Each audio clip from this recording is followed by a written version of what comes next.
என்னுடை வஞ்சக இயற்கை யாவையும் பொன்னுடை விடையினோய் பொறுத்து கொண்டு நின் தன்னுடை அன்பர்தம் சங்கம் சார்ந்து நான் நின்னுடை புகழ்தனை நிகழ்த்த செய்கவே. வணக்கம். அருட்பெருஞ்சோதி அருட்பெருஞ்சோதி தனிப்பெரும் கருணை அருட்பெரும் ஜோதி.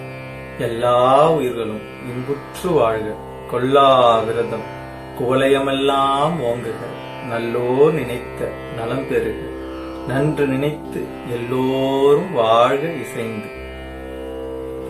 வள்ளலார் சொன்ன 3 மனைவிகள் கதை. ஒரு ஊரில் ஒரு ஏழை இருந்தான். அவன் மிகவும் அறியாமையில் இருந்தான்.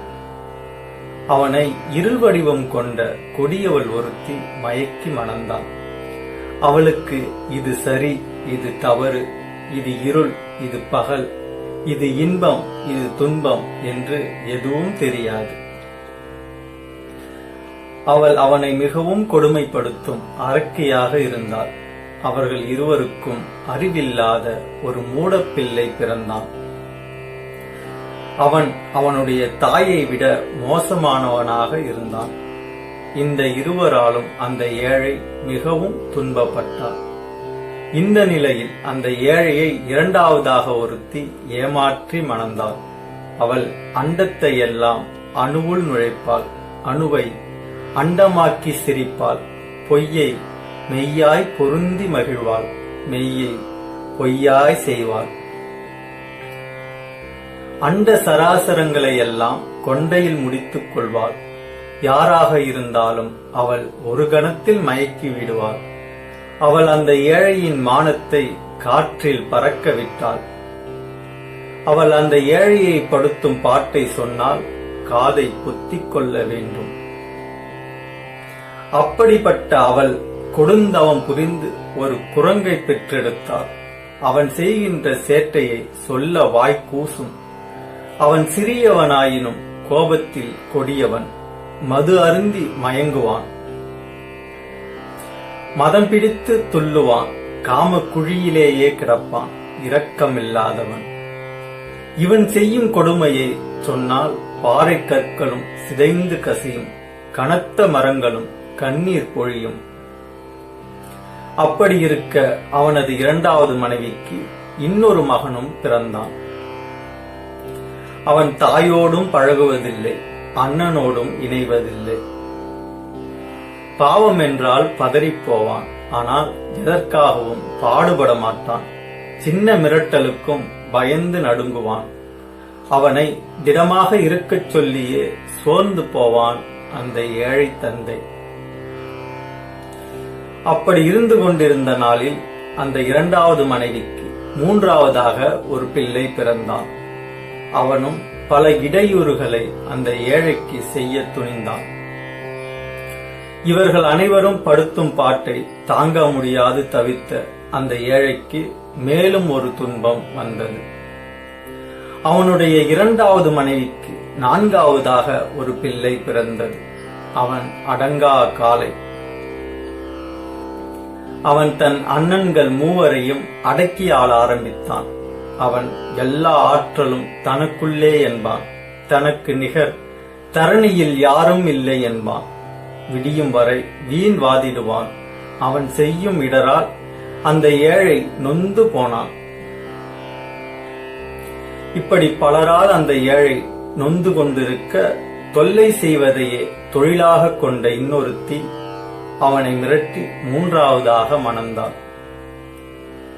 யாரையும் நெருங்கி கணத்தில் இவள் காட்டும் வீரத்தை சொல்ல உடலெல்லாம் நாக்காக இருந்தாலும் முடியாது. இந்த துன்பங்களை கொடுக்கும் கொடியவள் ஒரே நேரத்தில் 3 குழந்தைகளை பெற்றாள். அந்த மூவரும் உலகெல்லாம் பரவி நிற்கும் ஆற்றல் கொண்டவர்கள். எல்லா உலகும், உலகில் உள்ள எல்லா உயிரும் இவர்களால் படாத பாடுபட்டார்கள் என்றால் அந்த ஏழைப்பட்ட பாட்டை சொல்ல வேண்டியதில்லை. 3 மனைவியும் அவர்கள் பிள்ளைகளும் இந்த ஏழையை படுத்தும் பாடு போதாது என்று அவர்கள் குடியிருக்கும் வீடும் பாடாய்படுத்தியது. அது மிக சிறிய வீடு. அந்த வீடு முழுக்க இறைச்சியும் இரத்தமும் கிடக்கும். எப்பொழுதும் அந்த வீட்டில் மலஜல வாடை வீசும். அந்த வீடு மழை வெயில் என்று எதையும் தாங்காது. அந்த வீட்டில் 9 பொத்தல்கள், வீடு முழுக்க குப்பைகள் என்று வாழ வசதியற்றதாக இருக்கும். அந்த வீட்டிற்கு வாடகை வசூலிக்கும் உரிமையாளர்கள் 3 பேர். சிறிதும் தயவே இல்லாதவர்கள். அவர்கள் அந்த ஏழையின் இயலாமையை பாராது இரக்கமில்லாமல் நடந்து கொள்வர். தினம் தினம் வந்து வாடகை கேட்பார்கள். வாடகையை ஒரு நாள் செலுத்தாவிட்டாலும் இவர்கள் அந்த ஏழையை படாத பாடுபடுத்துவார்கள். அது போதாது என்று அந்த ஏழை நிலை கண்டு அறிவுரைகளை அடுக்கி நேரத்தை வீணாக்க பலர் வரிசையாக வருவார்கள். அவர்களுக்கு ஏற்றாற்போல் பேசி சமாளித்து தனது அன்றாட கடன்களை முடித்து அந்த ஏழை பகலெல்லாம் பட்ட பாட்டை இரவில் ஒரு வேசியோடு படுத்து தீர்ப்பான் என்று கதை முடிகிறது. அந்த ஏழைப்படும் பாடு நம் ஒவ்வொருவர் வாழ்விலும் தினந்தோறும் நடைபெறுகிறது. இந்த கதையில் ஏழை என்பது ஆன்மா. ஆன்மாவிற்கு முதல் மனைவி ஆணவம், அவள் பெற்ற பிள்ளை அஞ்ஞானம். ஆன்மாவின் 2வது மனைவி மாயை, அவள் பெற்ற 4 பிள்ளைகள் மனம், புத்தி, சித்தம், அகங்காரம். ஆன்மாவிற்கு 3வது மனைவி காமியம், அவள் பெற்ற 3 பிள்ளைகள் சாத்விகம், ராஜசம், தாமசம் ஆகிய முக்குணங்கள். வாடகை வீடு என்பது இந்த தேகம். 9 பொத்தல்கள் என்பது தேகத்தில் உள்ள 9 துவாரங்கள். வாடகை வசூலிக்கும் உரிமையாளர்கள் 3 பேர், வாதம், பித்தம், சிலோத்தமம். வாடகை என்பது உணவு. இரவில் வேசியோடு படுத்து தீர்ப்பான் என்பது இரவில் நித்திரை கொள்வது. திரு அருட்பிரகாச வள்ளலார் இயற்றிய குடும்பக்கோரம் என்னும் பாடல் இந்த கதையை நமக்கு உணர்த்துகிறது. குடும்பக்கோரம் யாருக்காக எழுதப்பட்டது என்றால், முத்துசாமி என்பவர் தன் திருமணத்திற்கு திரு அருட்பிரகாச வள்ளலாரை அழைத்திருந்தார். வள்ளல் பெருமான் திருமணத்திற்கு செல்லவில்லை. வள்ளல் பெருமான் வராததை எண்ணி வருத்தம் கொண்டார் முத்துசாமி அவர்கள். அவர் வருந்துவதை உணர்ந்த வள்ளல் பெருமான் தன்னுடைய 3 மனைவிகள் 8 பிள்ளைகள் படுத்தும் பாட்டால் திருமணத்திற்கு வர இயலவில்லை என்று குறிப்பிட்டு பாடல் வடிவில் ஒரு கடிதம் எழுதுகிறார். அந்த பாடல்களே குடும்பக்கோரம்.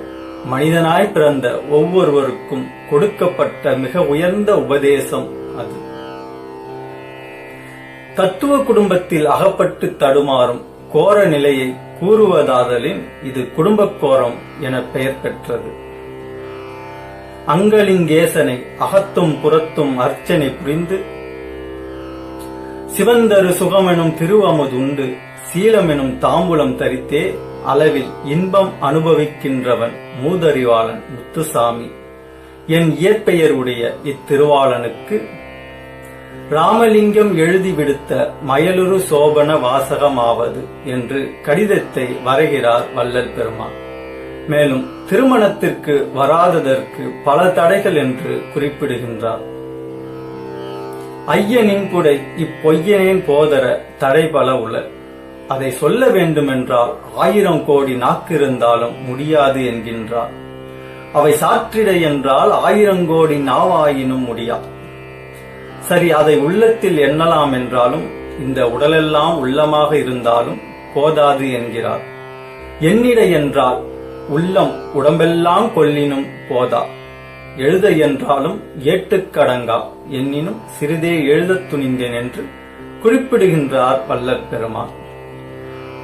சொல்ல வேண்டுமென்றால் 1000 கோடி நாக்கு இருந்தாலும் முடியாது. அதை உள்ளத்தில் எண்ண வேண்டுமென்றால் உடம்பெல்லாம் உள்ளமாக இருந்தாலும் போதாது. எழுத வேண்டும் என்றாலும் ஏட்டுக்கு அடங்கா, இருந்தாலும் சிறிதே எழுதத் துணிந்தேன் என்கிறார் பெருமான். பிறகு அந்த தடைகள் என்ன என்ன என்று ஒவ்வொன்றாக விரிவாக குறிப்பிடுகின்றார். அவர் கூறிய அந்த தடைகளையே இப்பொழுது கதையாக கூறினேன். அந்த கதையில் வரும் ஏழையாக அவர் தன்னையே குறிப்பிடுகின்றார். உண்மையில் வள்ளல் பெருமானின் குடும்பம் அதுவல்ல. அது நம் போன்றவர்களின் குடும்பம். அதை தம்மீது ஏற்றி கூறுகின்றார் வள்ளல் பெருமான்.